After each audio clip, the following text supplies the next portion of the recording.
1984, Big Brother strikes again. Twitter permanently suspends Marjorie Taylor Greene's personal account. Greene's account was suspended over repeated violations of Twitter's COVID-19 misinformation policy, the company said.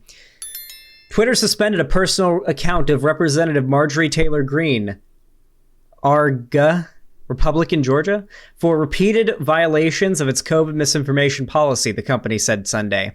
We permanently suspended the account you referenced, MTG Greene, or MT Greene, for repeated violations of our COVID-19 misinformation policy, Twitter said in a statement. We've been clear that, per our strike system for this policy, we will permanently suspend accounts for repeated violations of the policy. Greene appears to still have access to her professional account at RepMTG. Twitter did not say what was tweeted to earn what it calls a permanent suspension. Total bullshit, by the way. I want to point out, move chat. That's funny. Chat. This is all your fault, chat. This is all your fault. This is all your fault. You were in the way. Total bullshit, by the way, that she got suspended on her personal account, but her professional actual account that she talks to the public through when it comes to her policy decisions didn't actually get banned. Like, these people have nothing to fucking worry about. They have to break the rules so hard for Twitter to take the massive step of actually banning them. They get away with so much.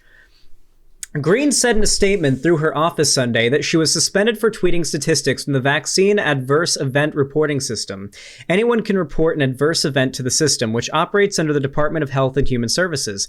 The agency says it's not designed to determine if a vaccine caused a health problem. Twitter is an enemy to America and can't handle the truth, Greene said. That's fine. I'll show America we don't need them, and it's time to defeat our enemies. Twitter implemented a strike system for violations in March. A single strike might not incur an action, but the company will place locks on the accounts that repeatedly violate the policy. 5 or more strikes result in a permanent suspension, according to the company's website. Greene was suspended multiple times last year for violations of the policies. In January last year, Greene was suspended for making false claims about widespread voter fraud in Georgia. She was also suspended in July and August for violating the COVID-19 policy with tweets about vaccines. Greene's suspension is not the first time Twitter has banned an elected official. Last year, it issued a similar action against then-President Donald Trump because of severe violations of our civic integrity policy. Chief Financial Officer Ned Siegel told CNBC in February that Twitter would uphold the ban even if Trump runs for office again. Our policies are designed to make sure that people are not inciting violence, Siegel said. He was removed when he was president, and there'd be no difference for anybody who's a public official once they've been removed from the service. And of course, that's all there is to say. Pretty simple story, right? Well, not exactly, because unfortunately, conservatives are going to use this as an example to rally a cry of personal victimhood and censorship for the coming future. Conservatives are some of the biggest victims you'll ever encounter. Conservatives love to claim that the left is all about victimhood Olympics and seeing who's the bigger victim than who, but in reality, conservatives are the biggest perpetuators of this by far.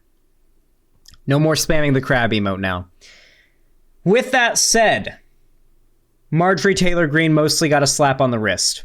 All right. She has tweeted misinformation many times, and unfortunately, it seems misinformation has become the basic position for every conservative to hold.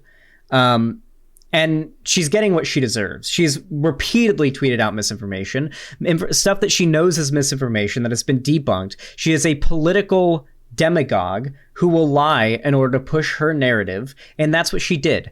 Twitter doesn't have an agenda beyond making money, and it is in Twitter's worst interest to ban these large figures like Donald Trump or Marjorie Taylor Greene. Why do you think they implemented 5 strikes? Why do you think you have to break the rules 5 times to actually get banned? Why do you think they made it that hard to actually get banned if, let's say, you believe that Twitter has some Orwellian, politically motivated bias going on? The reality is that conservatives are pushing for legitimately anti-reality policy. They're pushing for anti-vax, anti-science beliefs. They're pushing for the dissolving of our entire democracy. They're anti-reality. They don't exist on the same planet as us, as real human beings. They just don't exist on the same planet. If you're watching this and you're a conservative, it's not too late for you. You can still do some research and get the fuck out of whatever mind-boggling hell state that you're existing in right now. But the average conservative, like Republican voter here in America is downright fucking insane. They just don't exist in the same plane of reality as us. It's insane. We have to have a certain level of censorship on these platforms if we're going to protect the truth. Like, there's a certain point where you're allowed to have differing opinion, but when like all the scientists agree on a topic, it's like, okay, well, now you're just spreading misinformation, and we know it's your opinion, but you're encouraging others to believe the wrong opinion as well. Like, it's just, there's a certain point where you have to draw a line. Like, for example, Alex Jones, he just recently lost a lawsuit where he had to pay a lot of money in fees because he claimed that the Sandy Hook school shooting was a false flag that wasn't real, that was made up by the Democratic Party to try to find an excuse to clamp down on gun rights. And he claimed that all of the parents of the dead children who died in that shooting were all, as well as the kids, were all crisis actors who were all in on it. And following that, conservatives and viewers of Alex Jones's content proceeded to harass the families of these dead children, and they sued Alex Jones over it and won. Sometimes people use their freedom of speech on these platforms where they have a massive audience to do horrible things that extend beyond speech. They use their speech to incite real-world violence and real-world action. I never think that just speech should get you in trouble. I don't think anyone should get banned or whatever for just speech. But if you're a large figure and your speech is meant to encourage people to do a certain thing and to act out in a certain way, that's when it's an issue, I think.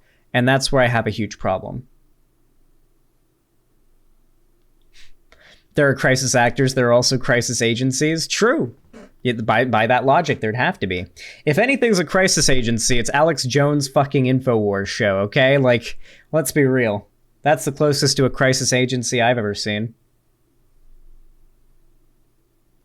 All right, guys. With all that said, if you enjoyed this video, please consider leaving a like, subscribing, ringing the bell icon, following my social media, all linked down below. And of course, if you want to support me and keep me from being a homeless little lad, consider donating. It really does help. It keeps me from being a homeless lad. Mr. Ditkovich has to be paid, okay? He needs to be paid that rent. Anyway, if you enjoyed, leave a like, subscribe, ring the bell icon, follow my social media, Twitter, Instagram, TikTok, Discord, all of that, including my Patreon, as well as my merch store. And of course, follow all my social media and join my fan Discord. We got great stuff going on there. You guys all know the drill. You all know the drill. Anyway, with all that said, thank you so much for watching and have a good one.